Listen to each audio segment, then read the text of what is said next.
Genesis 2, chapter 2, 1. God finishes creation and rests, verses 1 to 3. After 6 days of creation, God completed the heavens, the earth, and everything in them. On the seventh day, God rested from his work. This does not mean God became tired, because God is all-powerful. Rather, his rest signifies completion, satisfaction, and enjoyment of his perfect creation. By blessing and sanctifying the seventh day, God established a sacred pattern of rest and worship. This teaches that life is not only about work and productivity, but also about spending time with God, reflecting on his goodness, and finding spiritual renewal.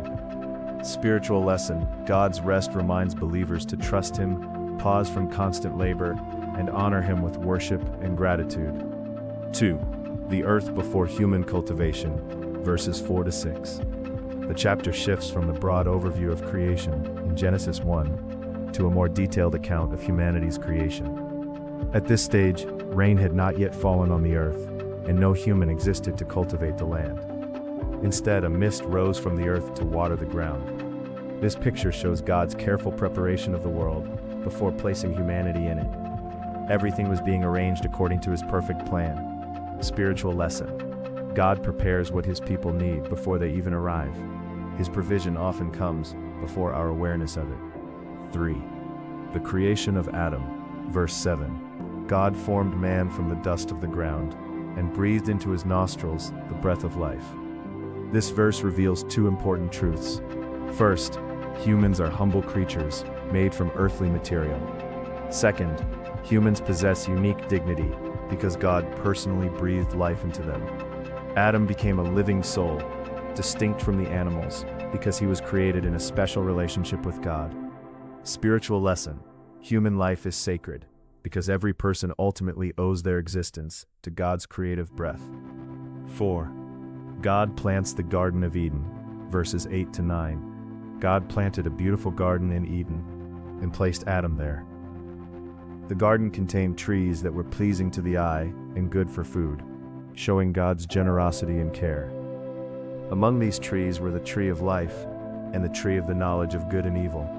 The tree of life symbolized ongoing fellowship and life with God, while the tree of knowledge represented the opportunity for moral choice and obedience.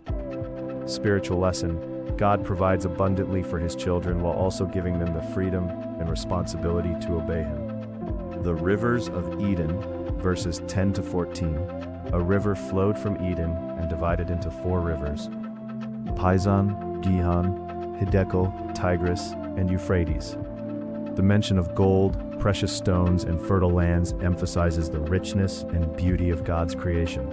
Eden was not merely a garden, it was a place overflowing with life, provision, and blessing. Spiritual lesson: God delights in beauty, abundance, and blessing. His creation reflects his generosity and wisdom. 6. Adam's work in the garden, verse 15. God placed Adam in the garden to dress it and keep it. Work existed before sin entered the world. Therefore, work itself is not a curse. It is a gift and a responsibility. Adam's task was to care for God's creation and manage it faithfully. Spiritual lesson: meaningful work is part of God's design for humanity.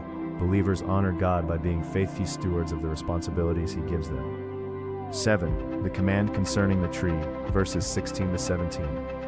God freely allowed Adam to eat from every tree except the tree of the knowledge of good and evil. This command established a test of trust and obedience. God desired a relationship based on willing love rather than forced obedience. The warning of death revealed the serious consequences of rejecting God's authority. Spiritual lesson: true freedom exists within God's boundaries. Obedience brings life, while rebellion leads to spiritual separation from God. 8. It is not good for man to be alone, verse 18. For the first time in creation, God declared something not good. Adam's loneliness showed that humans were created for relationships.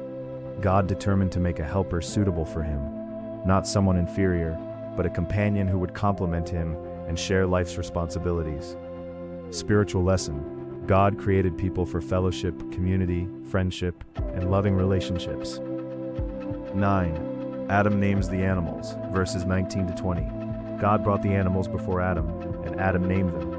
This demonstrated humanity's God-given authority over creation and Adam's intelligence. As Adam observed the animals, he likely noticed that each had a companion, while he remained alone. This prepared him to appreciate God's gift of a partner. Spiritual lesson: God sometimes allows people to recognize their needs before providing the answer, helping them appreciate his blessings more deeply.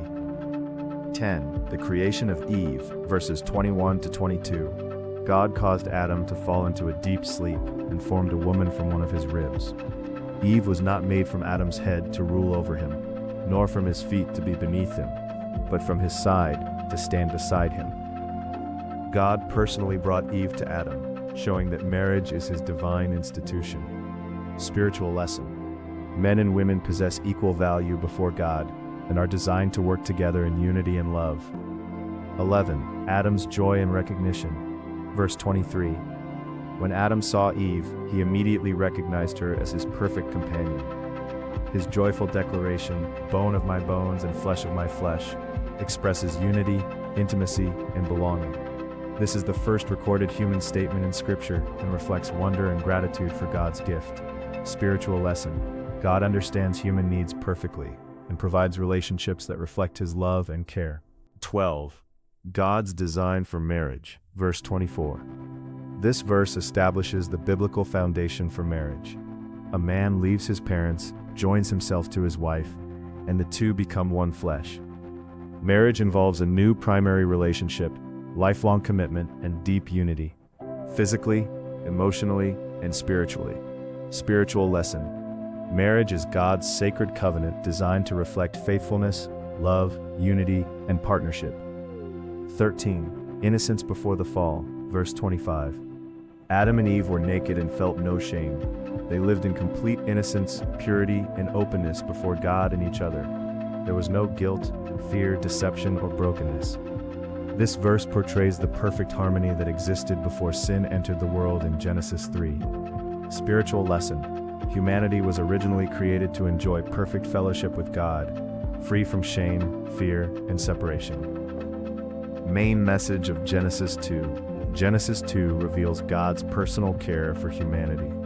He creates Adam, provides a beautiful home in Eden, gives meaningful work, establishes moral responsibility, creates companionship through Eve, and institutes marriage. The chapter shows a world living in harmony with God before sin entered creation. It teaches that life finds its true purpose in relationship with God, obedience to his commands, faithful stewardship, and loving fellowship with others.